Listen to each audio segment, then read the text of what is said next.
मित्र भगीरथ, मित्र भगीरथ कहाँ हो तुम? सुलोचना, बेटी सुलोचना, भगीरथ बाबा कहाँ चले गए? अभी तो यहीं पे थे। सुलोचना।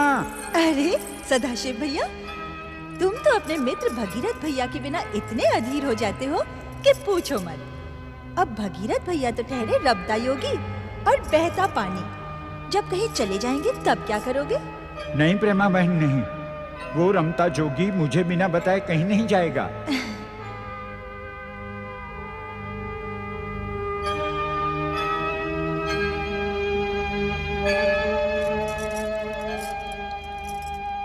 मित्र सदाशिव, तुम्हारा मन केवल मित्र मोह में ही भटकता रहता है। मेरे साथ बैठकर श्री गणेश की आराधना करो, तुम्हारे भटकते मन को शांति मिलेगी। वह आकुल व्याकुल नहीं होगा। भगीरथ, तुम यहीं बैठे थे? हाँ, मैं यही था।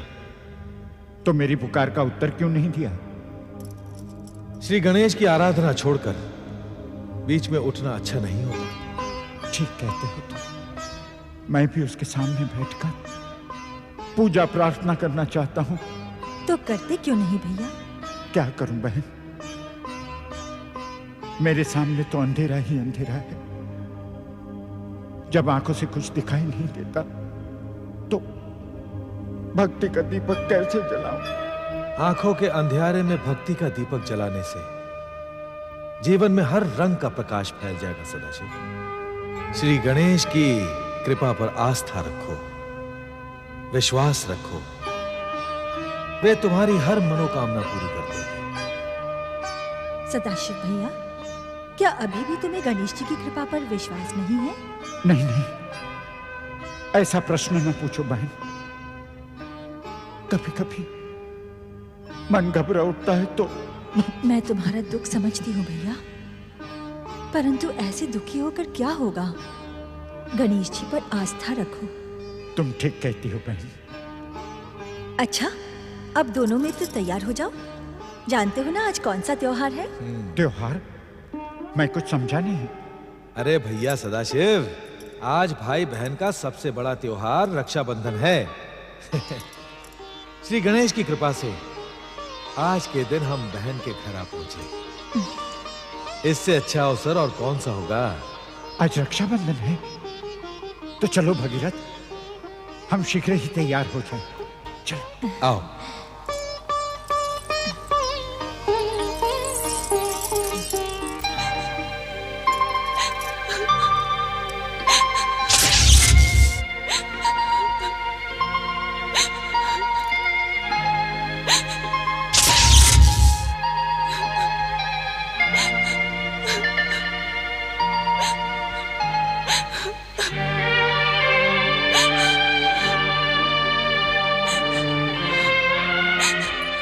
जय जय श्री मां गणेश।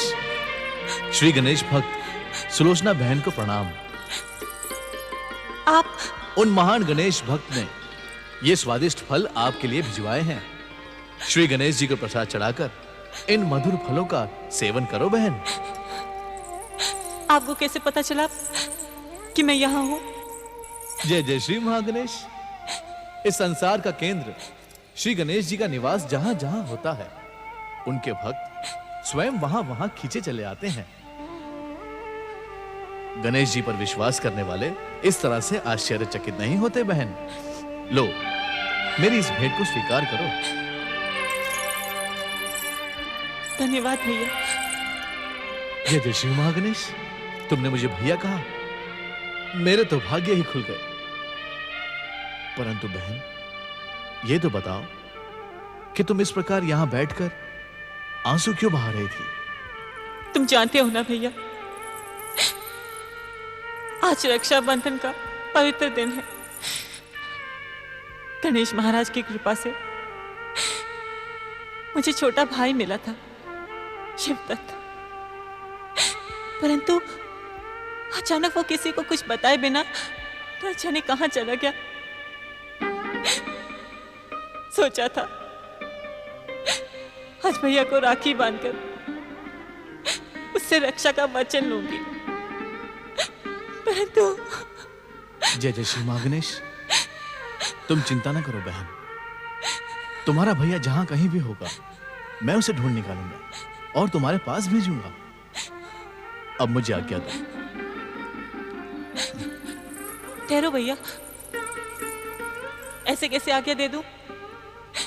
अर्थात अर्थात जब भाई बने हो तो राखी का ये पवित्र धागा अपनी कलाई पे बांधकर मेरी रक्षा का वचन दो भैया।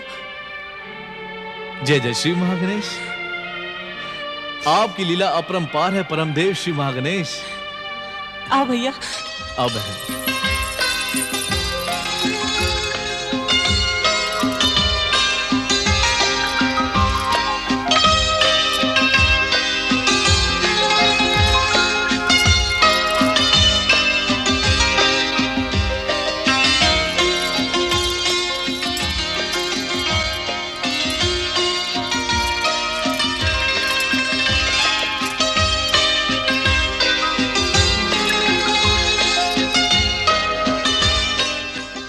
मैं तुम्हें तुम्हारी रक्षा का वचन देता हूं, परंतु इस समय मेरे पास तुम्हें देने के लिए कोई उपहार नहीं है। उपहार तो तुम मुझे पहले ही दे चुके हो भैया। ये स्वादिष्ट फल जो किसी भी उपहार से बहुमूल्य है। अब तो तुमने मुझे रक्षा का भी वचन दे दिया है। अब अपने वचन की रक्षा के लिए मेरे भैया शिवदत्त को ढूंढ कर ले आना। अवश्य बहन, तुम्हारा कल्याण हो। गौरीपुत्र, समस्या केवल सुलोचना दीदी के विवाह की नहीं है, सदाशिव बाबा के जीवन में छाए अंधेरे की भी है। मैं जानता हूँ सदाशिव बाबा के मन में अब भी उलझन है। भक्ति की शक्ति और चमत्कारों से भी उनके मन में अब तक गणेश भक्ति का प्रकाश नहीं फैला है। महोत्कट नहीं, शिवदत्त। इस स्वरूप में मेरा नाम शिवदत्त है गौरीपुत्र। शिवदत्त का हो या महोत्कट, बात तो एक ही है ना। एक होते हुए भी अनेक है, क्योंकि शिवदत्त तुम्हारे और महोत्कट के समान गजमुख नहीं है। हमारा गजमुख स्वरूप अपनी माता की आज्ञा का पालन करने वाले पुत्र और पिता की कृपा का प्रतीक है। इसीलिए गणेश तत्व को गजमुख होना ही प्रिय है। भक्तों के कल्याण के लिए हम विभिन्न रूप धारण करते हैं, परंतु हमारा मूल रूप तो गजमुख ही है। तुम तो गंभीर हो गए गौरीपुत्र, मैं वास्तव में गंभीर हूँ। सुलोचना और सदाशिव बाबा की समस्या हमारे उपाय से अधिक कठिन है। यही तो कारण है गौरीपुत्र, मैं उन दोनों के साथ रहकर भी कोई कृपा नहीं कर पा रहा हूँ। अब हर बार तो चमत्कार का प्रयोग नहीं किया जा सकता ना। चमत्कारों से भक्तों के मन में विपरीत प्रभाव भी पड़ सकता है। वे अपने हर काम में चमत्कारों की आशा करके कर्तव्य से मुंह मोड़ सकते हैं। यही तो दुविधा है। चमत्कारों के कारण भक्त भक्ति से दूर होकर आलसी और आशावादी बन जाते हैं। फिर भी सुलोचना और सदाशिव बाबा को जीवन के इस मोड़ पर एक राह तो दिखानी ही होगी महोत्कट। प्रेमा देवी का महल एक सपने जैसा है। इस सत्य को जानकर क्या उन्हें दुख नहीं होगा? अवश्य होगा। इस सत्य को जानने से पहले ही हमें उन दोनों का कल्याण करना होगा। गौरीपुत्र, इन समस्याओं का समाधान अब तुम्हें ही करना होगा।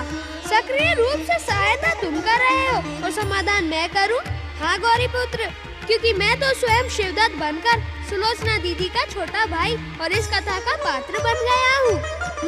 सच कहते हो, कथा के पात्र बनकर तुम उनके संघर्ष में बराबर के भागीदार बन गए हो।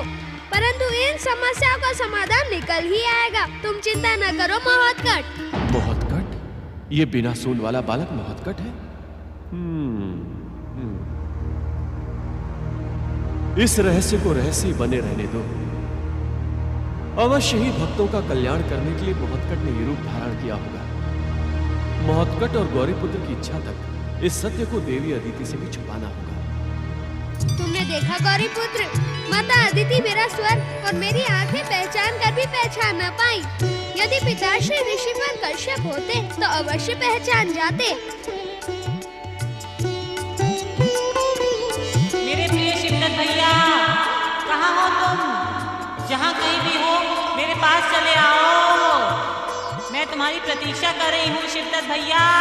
शिवदत्त, आज तुम इस कथा के केवल पात्र ही नहीं, नायक भी बन गए हो। और नायक का कर्तव्य होता है कि हर एक सूत्र को जोड़ता रहे। मैं कुछ समझा नहीं गौरी पुत्र। तुम्हारे समझने के लिए केवल इतना ही पर्याप्त है कि इस करुण पुकार को अनसुना न करो। इस पुकार को अनसुना करने का तो प्रश्न ही नहीं उठता गौरी पुत्र। भक्त की पुकार सुनकर भगवान निश्चिंत तो नहीं रह सकते। मुझे जाना ही होगा। तुम माता का ध्यान रखना, उन्हें किसी भी प्रकार का कष्ट ना हो।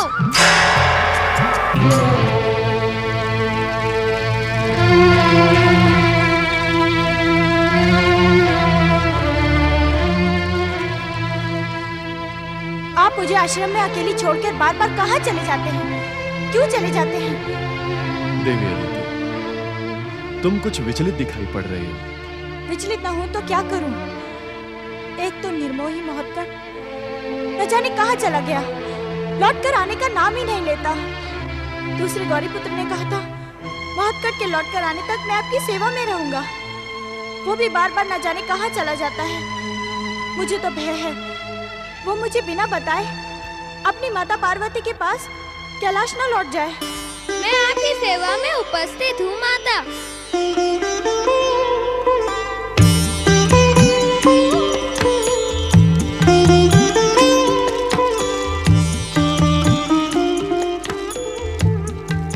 बिना आपकी आज्ञा के मैं कहीं नहीं जाऊंगा।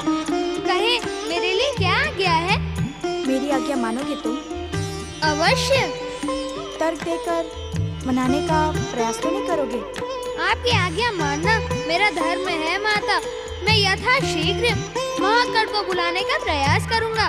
यही आज्ञा देना चाहती थी ना आप? इससे पहले तुम महोत्कट से कब मिले थे गौरीपुत्र?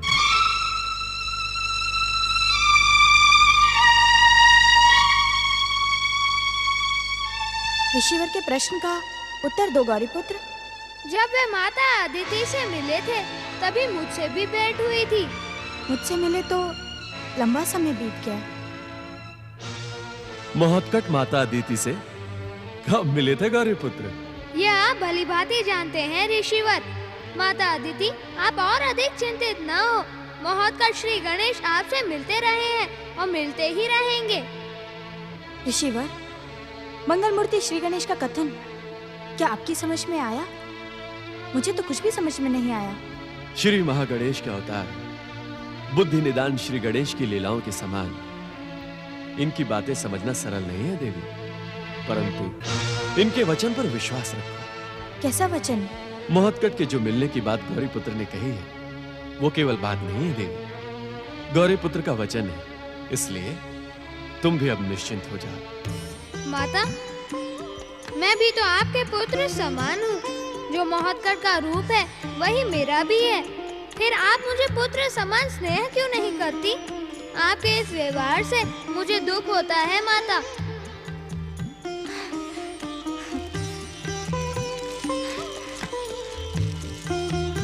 मुझे क्षमा करना पुत्र। भावना के प्रवाह में बहकर मैं अपना कर्तव्य भूल गई थी। धन्य है आप परम देव श्री महागणेश। धन्य है भक्तों के कल्याण की आपकी पावन भावना। जय हो परम देव श्री महागणेश की जय।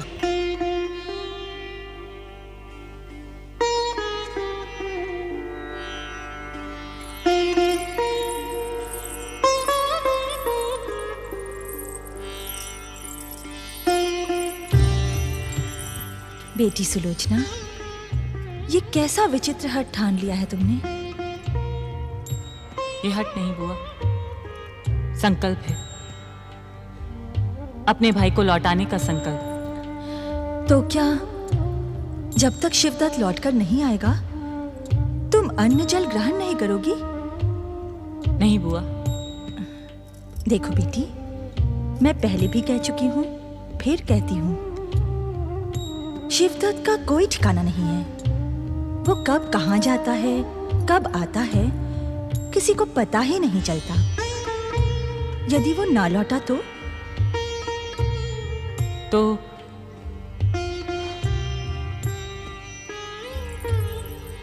मैं इस राखी के पवित्र धागे को हाथ में लिए हुए बिना अन्न जल ग्रहण किए अपने प्राण त्याग दूंगी। गंग गंग गंग गंग, ये तुम क्या कह रही हो बेटी? सच कह रही हूँ बुआ,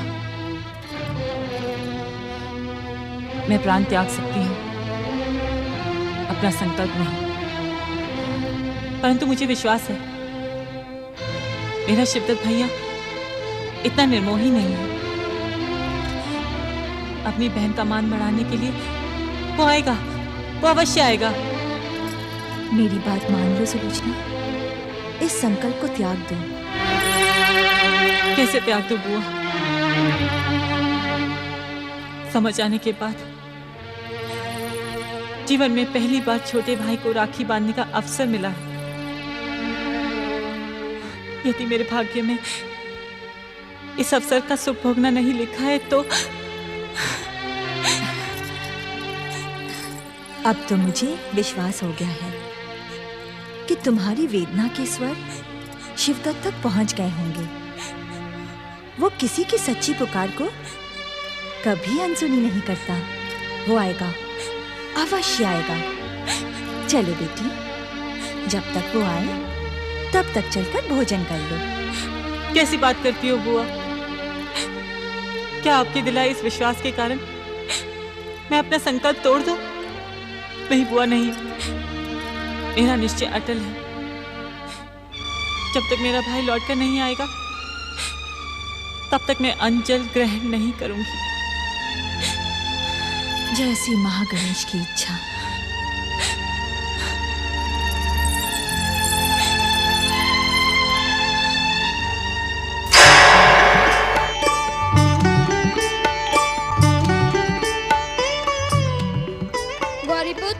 गौरीपुत्र, मेरी बात सुनो गौरीपुत्र। तुम तो माता अदिति के पास आश्रम में रुकने वाले थे, क्या कैलाश लौटकर जा रहे हो?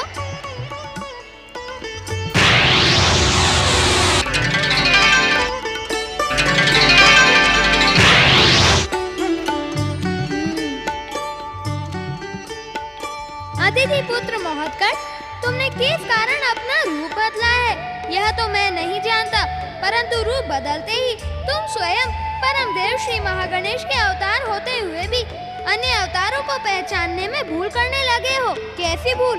मैं कुछ समझा नहीं गौरीपुत्र। मैं गौरीपुत्र नहीं, तुम्हारी ही पुकार पर आकार पाने वाला मयूरेश्वर हूँ। मयूरेश्वर तुम, क्या तुम फिर से प्रकट हो गए? आज तुम कैसे विचित्र प्रश्न पूछ रहे हो महोत्कट? लगता है तुम्हारा मन कहीं और है। जैसे तुम परम देव श्री महागणेश की इच्छा से पुनः प्रकट हुए हो, उसी प्रकार मैं भी। इस समय तुम कहाँ जा रहे हो मयूरेश्वर? मैं गौरीपुत्र से मिलने अदिति आश्रम जा रहा हूँ। अब उन्हें शीघ्र कैलाश पहुँचना होगा। उन्होंने शीघ्र लौटने के लिए माता पार्वती को वचन दिया था। माता को दिया हुआ वचन पूरा करना पुत्र का धर्म है। इतना तो बताते जाओ मयूरेश्वर, परम देव श्री महागणेश ने तुम्हें पुनः किस उद्देश्य से प्रकट किया है? यह बताने का समय अभी नहीं आया है। समय आने पर तुम स्वयं जान जाओगे। यदि मयूरेश्वर की बात मानकर गौरीपुत्र कैलाश चले गए तो माता अदिति का क्या होगा? तब तो मुझे भी। जय जय श्री महागणेश। प्रणाम प्रभु। सुलोचना की जिस गणेश भक्ति से प्रसन्न होकर आपने ये रूप धारण किया है उसे सार्थक करें। हे प्रभु, सुलोचना आपकी प्रतीक्षा में आंसू बहा रही है। कृपया उससे राखी बंधवाकर उसका संकल्प पूरा करें, अन्यथा वो। भक्त शिरोमणि दयासु, क्या तुम नहीं जानते कि भक्त को वरदान देने से पहले उसकी कठोर परीक्षा ली जाती है? तुमने भी तो भक्ति का वरदान पाने के लिए अनेकानेक परीक्षाएं दी थी। मुझे अपना कर्तव्य याद है। प्रभु, अब क्या करूं? कहां जाऊं? कुछ समझ में नहीं आ रहा है। जय जय श्री महागणेश।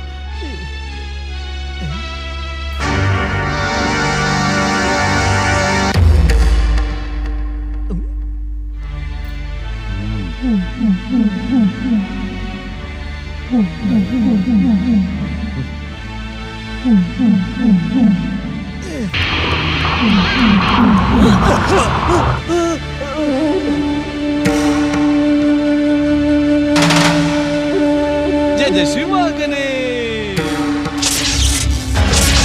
जय श्री मां गणेश।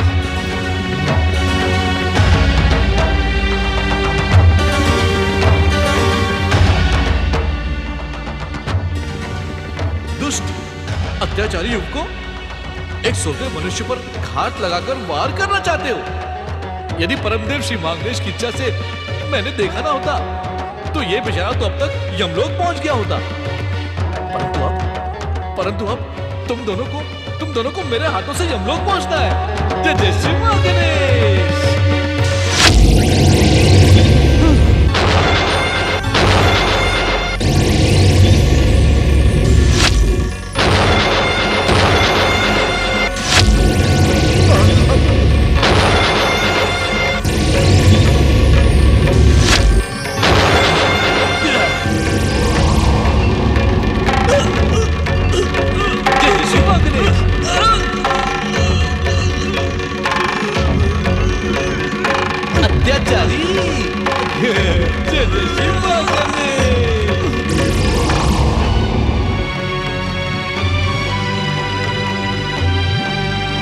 जय श्री मां गणेश,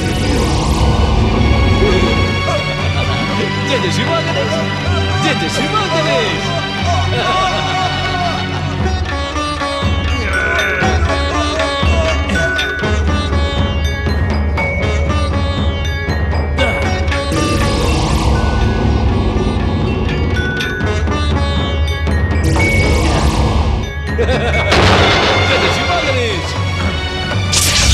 जय जय श्री मां गणेश।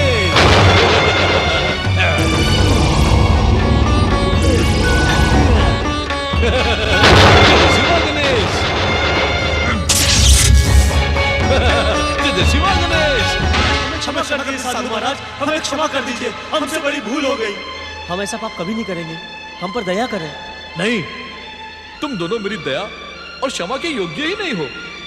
इस भयानक भूल का दंड तो तुम्हें भोगना ही होगा। जय जय श्री आप मां कहेंगे गणेश। तो हम इनसे क्षमा याचना कर लेंगे, परंतु आप हम पर दया करें। भगवान के लिए हमें एक अवसर और दे साधु महाराज। किसी को मृत्यु दंड देना दयाशु का काम नहीं है, परंतु किसी निर्दोष की हत्या का दुष्प्रयास करने वाले को यदि दंडित न किया गया तो संसार में न्याय व्यवस्था का अपमान होगा। जय जय श्री मां गणेश। जय जय श्री मां गणेश।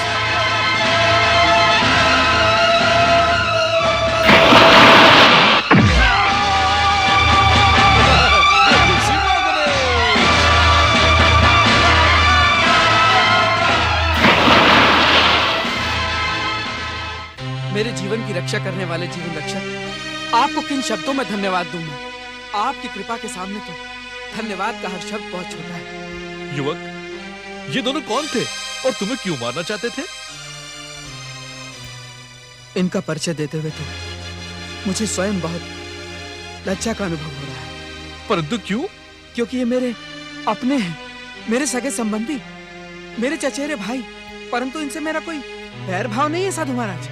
बैर नहीं, फिर भी प्राण घातक आक्रमण। धन के लोभ ने अंधा कर दिया। जैसे ही मेरे पिता का देहांत हुआ, मैं उनकी अटूट संपत्ति का इकलौता उत्तराधिकारी बन गया। तब से ही ये दोनों मेरे प्राणों के शत्रु बन गए। तुमने इन्हें रोकने का प्रयास नहीं किया? अनेकों प्रयास किए, परंतु पाप, अन्याय और अत्याचार इनके सर चढ़ चुका था। जब मुझे अपने प्राणों की रक्षा का कोई उपाय दिखाई नहीं पड़ा तो मैं चुपचाप अपने घर से निकल पड़ा, परंतु इन्होंने यहाँ भी मेरा पीछा नहीं छोड़ा। जय जय श्री मां गणेश। लगता है श्री मां गणेश की तुम पर विशेष कृपा है, इसीलिए तो ठीक समय पर आकर मैंने तुम्हारे प्राणों की रक्षा की। युवक, तुम सचमुच भाग्यशाली हो। आप सत्य कह रहे हैं साधु महाराज, मैं सचमुच बड़ा भाग्यशाली हूँ। यदि मैं भाग्यशाली ना होता तो आप जैसे चमत्कारी प्राण रक्षक से मेरी भेंट कैसे होती? अब तुम कहाँ जाना चाहते हो युवक? धन संपत्ति से मेरा मोह भंग हो चुका है। धिक्कार है उस संपत्ति पर जिसके कारण भाई भाई का शत्रु बन जाता है। मेरे मन में तो अब वैराग्य ने जन्म ले लिया है। आप महान साधु हैं, चमत्कारी सिद्धियों से संपन्न हैं। कृपा करके मुझे अपना शिष्य बना लें। जय जय श्री मां गणेश। मैं किसी का गुरु बनने योग्य नहीं वत्स, मैं तो स्वयं शिष्य हूँ। नहीं नहीं, आप शिष्य नहीं, आप तो गुरुओं के भी गुरु हैं, परम गुरु हैं। मेरे मन में उठते हुए वैराग्य को दिशा दिखाए, मेरा उद्धार करें साधु महाराज। तुम्हारे मन में सच्चा वैराग्य जागा है। मैं अपने आराध्य गुरुदेव से तुम्हें दीक्षा देने की प्रार्थना करूंगा। उनके दर्शन करते ही तुम्हारा जीवन सफल हो जाएगा युवक। कहाँ हैं आपके गुरुदेव? गुरु तो सदा शिष्य के हृदय में निवास करते हैं, फिर भी उनके साक्षात दर्शन करने के लिए तुम्हें मेरे साथ चलना होगा। आप जहाँ कहेंगे मैं वहाँ चलूंगा। तो फिर चलो मेरे साथ। जय जय श्री मां गणेश, जय जय श्री मां गणेश। हे दया निदान श्री गणेश, मुझे क्षमा करना। अपनी मनोकामना के लिए आपकी कृपा की याचना किए बिना मैं अकेली बैठकर शिवदत्त भैया के लिए अकेले आंसू बहाती रही। बिना आपकी कृपा के मेरी मनोकामना पूरी नहीं हो सकती।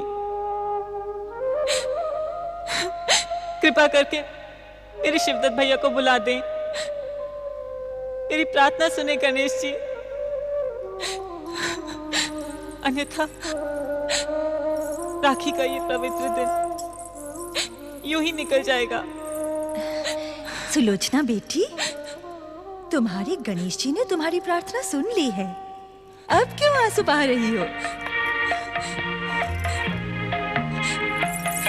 शिवदत्त भैया, शिवदत्त भैया, कहाँ चले गए थे तुम? देखो फिर ऐसा ना करना।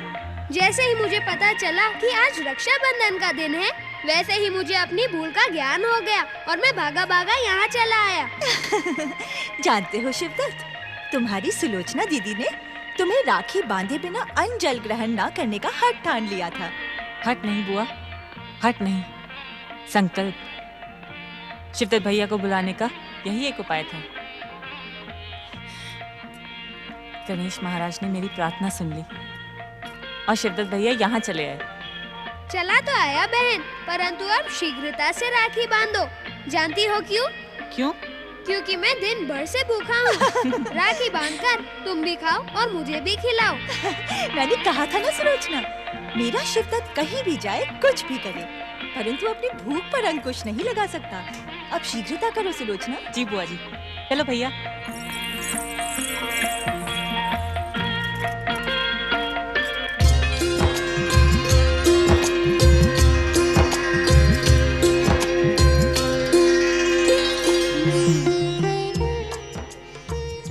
रक्षाबंधन के पावन दिन भाई को बहन की रक्षा का वचन देने के साथ कुछ उपहार भी देना चाहिए। क्यों प्रेमा माई? हाँ वत्स, बहन को उपहार देना भाई का कर्तव्य ही नहीं, इस पर्व की परंपरा भी है। तो मुझे कर्तव्य और परंपरा का पालन करना ही होगा। उपहार की क्या आवश्यकता? उपहार से अधिक तुमने हम पर बहुत उपकार किए हैं। तुम मार्ग न दिखाते तो हम प्रेमा बहन तक कैसे पहुंचते? मैंने कुछ नहीं किया बाबा, करने वाले तो परमदेव श्री महागणेश हैं। हम सब उन्हीं की इच्छा से गति पाते हैं। परंतु बेटा, मुझे क्षमा करो भगीरथ बाबा, मैं आप दोनों से एक निवेदन करना चाहता हूँ। हाँ हाँ कहो। भाई बहन के बीच में आप दोनों कुछ ना कहें। अच्छा ठीक है भाई, हम नहीं पड़ेंगे भाई बहन के बीच में।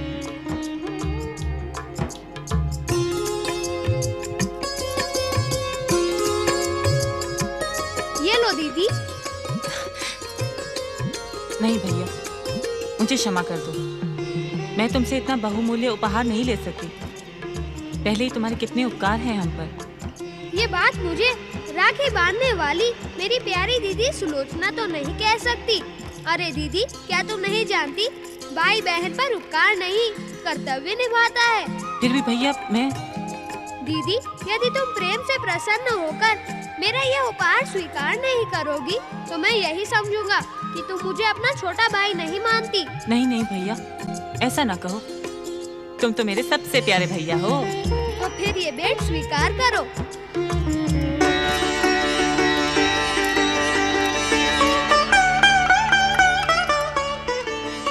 अपने भाई की इस भेंट को सदा अपने पास रखना, इसके रहते तुम पर कोई संकट नहीं आएगा। परमदेव श्री महागणेश की कृपा सदा तुम्हारे साथ रहेगी। अब मेरे साथ बोलो, जय जय श्री महागणेश। जय जय श्री महागणेश। प्रेमा बहन जी, आपको मालूम है शिवदत्त ने हमें क्या वचन दिया है? क्या? शिवदत्त ने कहा था कि सुलोचना का ब्याह होने तक वो यहाँ से कहीं नहीं जाएगा। इस समय कुछ न कहना दीदी, विवाह की बात को परमदेव श्री महागणेश की इच्छा पर छोड़ दो। जो भी तुम चाहोगी वह उन्हें करना ही होगा। क्यों भगीरथ बाबा? सच कहूँ बेटा? कहो ना बाबा। तुम जब बोलते हो तो ऐसा लगता है जैसे साक्षात मेरे आराध्य श्री गणेश बोल रहे हो। ये तुम्हारे मन की सच्ची भक्ति भावना है भगीरथ भैया, जो हर एक में अपने आराध्य को ढूंढती रहती है। माता, आपके बनाए हुए मोदकों का स्वाद दिन प्रतिदिन उत्तम से उत्तम होता जा रहा है। मैं सोचता हूँ कि कैलाश पहुँचने पर यदि ऐसे स्वादिष्ट मोदक नहीं मिलेंगे तो क्या होगा? गौरीपुत्र, क्या तुम कैलाश जाने की बात सोच रहे हो? नहीं माता, महोत्कट के लौटने तक मैं कहीं जाना नहीं चाहता, परंतु रह रहकर माता पार्वती का ध्यान आता है। मैंने शीघ्र लौटकर आने के लिए उन्हें वचन दिया है। वे मुझ पर अवश्य ही रुष्ट होंगी। इस बार तो हो सकता है कि वे मुझे मयूरेश्वर के समान श्रृंखलाओं से बांधकर दंडित करें। नहीं नहीं पुत्र, ऐसी स्थिति नहीं आएगी।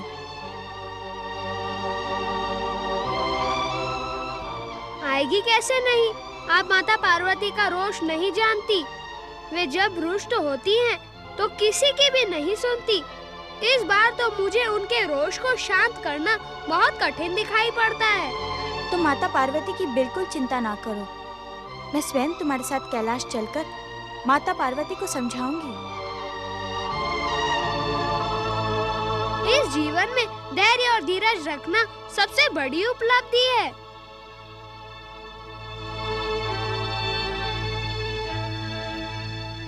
पुत्र, धैर्य और धीरज रखने का परामर्श किसे दे रहे हो? स्वयं को ही दे रहा हूँ माता। अपने मन से कह रहा हूँ कि धैर्य रखो। जब माता पार्वती के सामने जाओगे तो जो परम देव श्री महागणेश की इच्छा होगी वही होगा। तुम माता पार्वती की बिल्कुल चिंता ना करो। आवश्यकता हुई तो ऋषिवर भी हमारे साथ कैलाश चलेंगे। लो, तुम मोदक खाओ।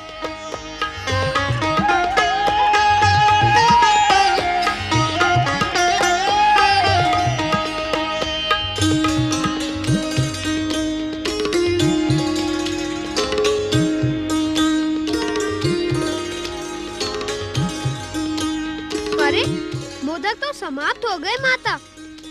तुम अभी भी भूखे हो ना? मैं तुम्हारे लिए और मोदक लाती हूँ। नहीं माता, मैं तो तृप्त हो गया।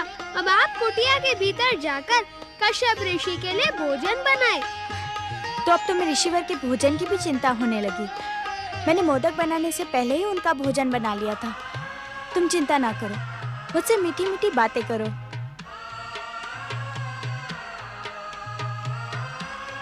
किस सोच में पड़ गए गौरीपुत्र? माता, मैंने आपको मोदक के लिए रोककर उचित नहीं किया। यदि कुछ और मोदक हो। कुछ क्यों, सब कुछ। मैं अभी तुम्हारे लिए ढेर सारे मोदक बना कर लाती हूँ। क्या आपको फिर से बनाने पड़ेंगे? मोदक बनाने में कितना समय लगता है? मैं अभी बना कर लाती हूँ।